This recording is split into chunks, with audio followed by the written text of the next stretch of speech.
Esalazioni maleodoranti dal depuratore di Fontanelle ad Agrigento è quanto denunciano diversi residenti delle cooperative di via Caterina Ricci Gramitto. In tutto 150 le famiglie che lamentano di essere sotto rischio sanitario. Raccontano di aver fatto numerose richieste di intervento verbali a Girgenti Acque per la riparazione del guasto che ad oggi non è ancora intervenuta.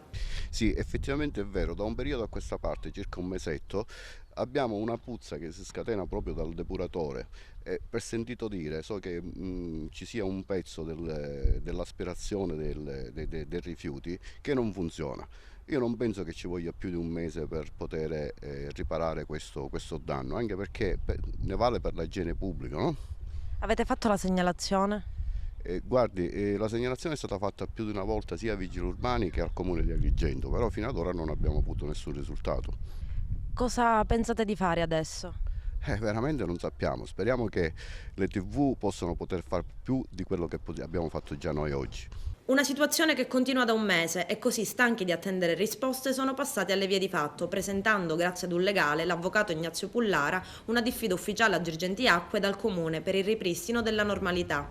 Nell'esposto il legale, portavoce del quartiere, diretto interessato perché residente nella zona, segnala i notevoli disagi del caso. È in pericolo, afferma, lo stato di salute dei residenti, c'è il rischio concreto del diffondersi di gravi epidemie. Le persone, continua Pullara, sono costrette a vivere rinchiuse nelle proprie abitazioni. I bambini non possono giocare in strada perché l'aria è irrespirabile. Le esalazioni, infatti, provengono dal depuratore posto a soli 150 metri dalle abitazioni.